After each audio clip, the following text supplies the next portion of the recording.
Okay, so previously in my Contenders and Pretenders video, I said that this team was in the middle of the pack, and I couldn't decide if they were a contender or a pretender because, one, they were too young and they don't have the experience. And another thing is, I don't know if I can trust all of their guys. That team I'm talking about is the Oklahoma City Thunder, so that is the team that we will discuss today, because I'm not going to lie, I might have changed my mind. What's good, everybody? We're back again with another video. Like I said, today we're here to talk about the OKC Thunder. Before we get into this video, make sure you like and subscribe, share with your friends.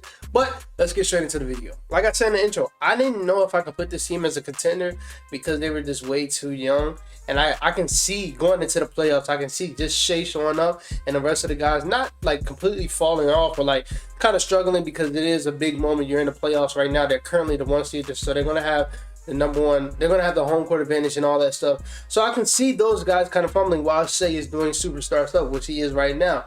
But I couldn't put them as pretenders because, bro, they're too good. And now I'm kind of changing my tone because over these last 2 weeks since I dropped that video, I think it's actually been a month actually, but over these last 2 weeks since I dropped that video, they have been getting some very convincing wins. And I'm starting to look at them at a different light. Obviously, I'm going to start off with Shai when talking about this team because he is the MVP guy on the team. Listen, I've been on the Shai train probably since the second year when he played with Chris Paul and them, and when I watched the Thunder a lot. That's when I've been on the Shai train. And I was trying to tell people that, like, even though his team's not winning, that's not really on him. He's on a rebuilding team for a reason. He's kept as the main piece on a rebuilding team for a reason, because when they finally have a good team, he's going to be looking like a very good player. But I'm not going to lie, I didn't see it like this. I didn't think he was going to be an MVP level guy. I thought he was going to need another guy next to him. But listen, Shai has solidified himself as a top 10 player this year. And if you don't think he's top 10, I get it.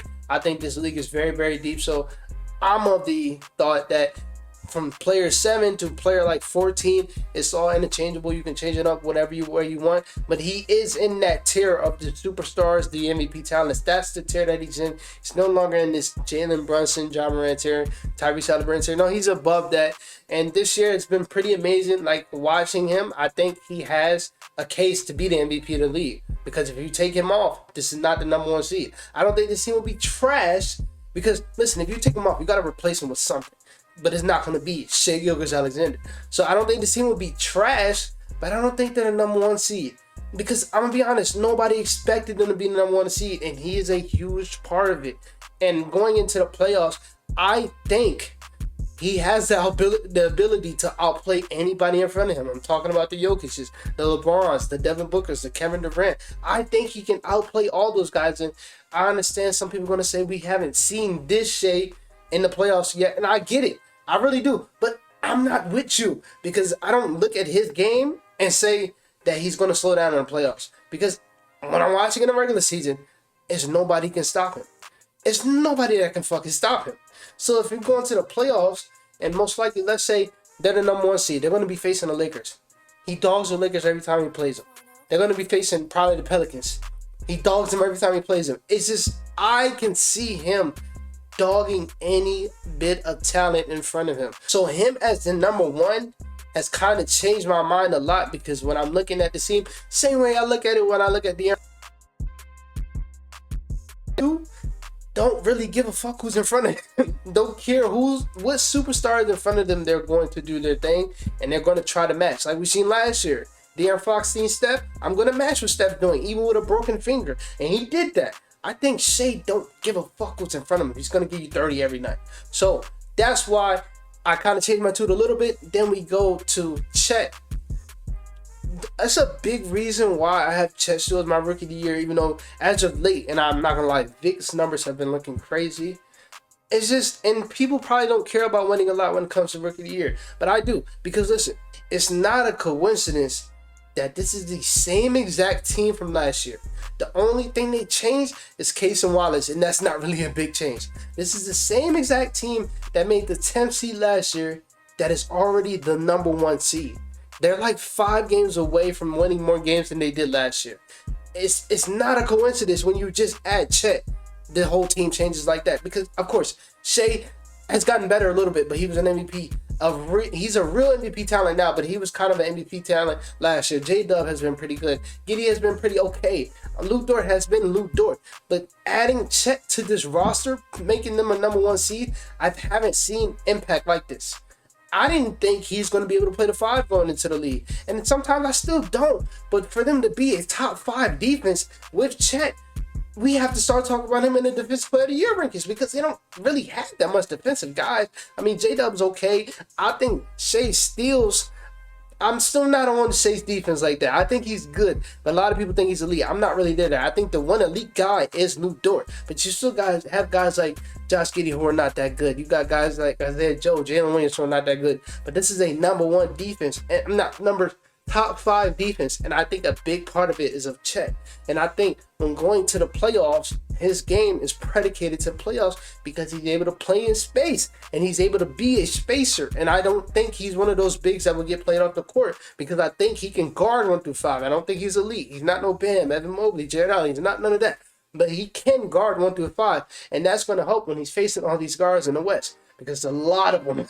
It's a lot of them. And I think he's going to be ready for the challenge. And he just has that competitive spirit that I think he's going to be very good for the team coming to the playoffs. Now we go to Jaylen Williams. Listen, I'm going to talk more about Jaylen Williams towards the end of the video because I want to talk about their future too. But Jaylen Williams has been amazing. He's been amazing. And y'all know, that's no homo. That's my baby. And what I mean by that is I scouted him. This is my best prospect. Not my best. This is my favorite prospect in that draft class. And for him to look like a top 50 player in his second year, I just love saying, I told y'all, every time I see a Jaylen Williams post, I'm gonna post my video on it because I was just so right. He is amazing. And he's blowing me out the water. I didn't think he was gonna be this good this fast. The efficiency numbers are crazy. They are crazy, but he is the one player that I'm like, I don't think he was struggling in the playoffs, but I can see games where he's off in the playoffs because he has those games now. He's a very good, consistent player, but he does have games where he's just not hitting his shots or he's not being as aggressive as he needs to be. Because I don't think yet they have solidified who is the number 2. Obviously, you know Shai is the guy. He's the number 1. But I don't think J-Dub knows. As of right now, you're the number 2. And I think as of late, as of like the last 10 games where he's been going crazy, I think he's starting to learn that. But just to talk about the grand scheme of things in the whole season, I don't think he knows that he's the number 2. But like I said, as of late, he has been playing like the number 2. But I just love J-Dub, bro. I think, like, when I look at him, I look at Shai. I don't think he will end up as good as Shai because Shai is crazy. But what I mean by that is they play so much alike. And, like, I don't know if you guys remember. I don't know if I have, like, the same viewers from when I did that draft video. But, like, I really couldn't put my finger on it. I didn't know who he played like. But, like, watching him play next to Shai, it's so obvious. It's very obvious who he plays like. So that's just crazy in a sense. Now, to the reasons why I think could potentially hold the team back, one, it starts with 2 players, Josh Giddey and Lu Dort. I think at times they hurt the spacing on this team, even though they put in their weight for the team to be a top 10 offense. They do their thing. But I think when it comes to the playoffs, people are going to sag off Lu Dort.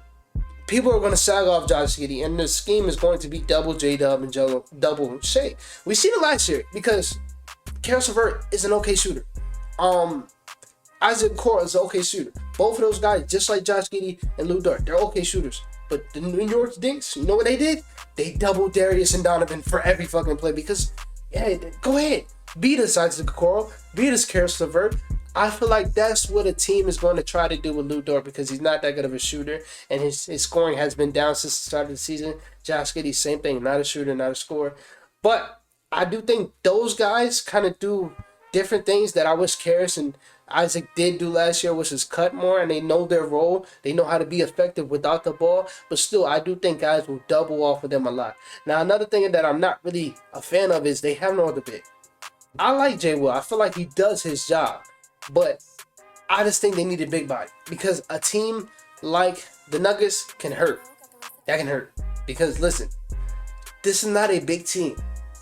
The star is 6'6", J-Dub 6'7", Giddey 6'8". After that, it's Chet. That's the biggest niggas on the team.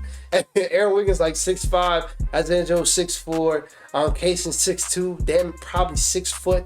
Like, they don't have big guys. And I think for a team like the Nuggets, I think you have to be big, pause, to face him. And I think, no offense, I love Chet, but I think Jokic would just have his way. And I think this is why I need them to go out there and get another big just to help out Chet. Because I'm not gonna lie, if I'm not mistaken, It was a game when Chet faced Jokic and Chet gave him buckets. So this is why I love Chet, because he's going to give it back to you no matter what.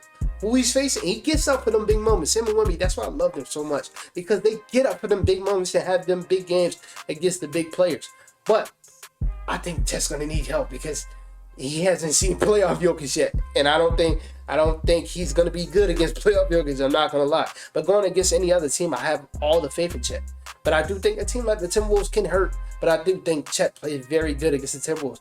I just need them to go out there and get another big to help Chet, or get a bigger wing to help Chet, because I feel like at times they could ask him to do so much as a rookie that might hurt him and that might slow him down, might get him tired.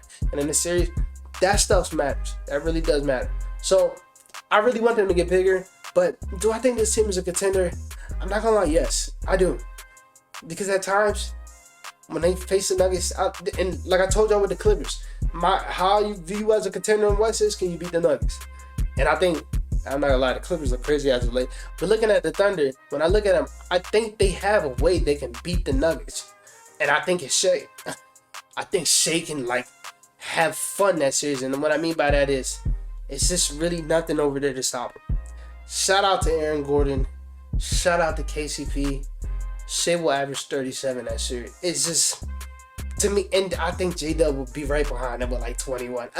I'm not really a big fan in those guys as your real defenders, even though we've seen KCP, Christian Braun, I don't think P-Watt played last season, but Aaron Gordon, we've seen him do good against, well, I'm going to just say KD, because Book gave them problems. And this is what I think Shai would do. I think Shai would give them a lot of problems. And I think it would be hard. So, yeah, I do think they're contenders. But to talk about their future, listen, we know Shai.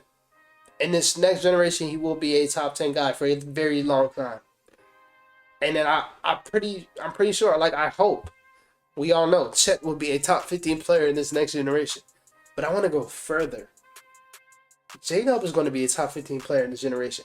Like I said, I don't think he will be better than Shai. But when he's at his peak, they might be the craziest backcourt we've seen since prime Steph and Clay. It's because Shai right now is already probably giving you the production that I believe 2016 Steph was averaging.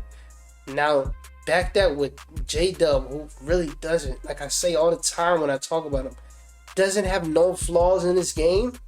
And once he learned that he is the number 2 option, once he learns that he's really nice, which he's starting to learn as of late, it can be scary. He has the frame to do it. Like I said, 6'7", with a 7'1" wingspan. At his peak, next to Shai, they can be a scary duo on both sides.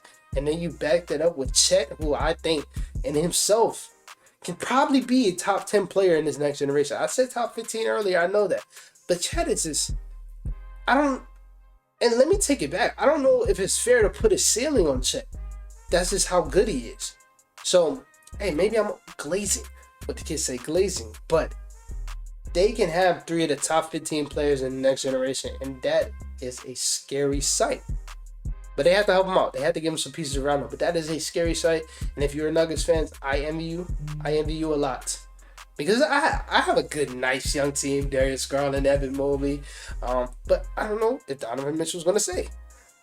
Jared Allen's been hooping as of late, but I don't know if he's going to be a part of that young core. You niggas have 3 solidified niggas that not only just solidified niggas, they're top 15 niggas when they're in their peaks. I don't know if any of our niggas will be top 15. Hey, listen, I love Darius. I love Evan Mobley, but y'all have it over there. So shout out to the Thunder. Like I said, I have them as a contender. I really do. And I can't wait to watch this playoffs, bro. I can't wait. And listen, don't make no trades. But like I said, I can't wait. But other than that, I'm about to record another video. I'll talk to you guys later. Peace out.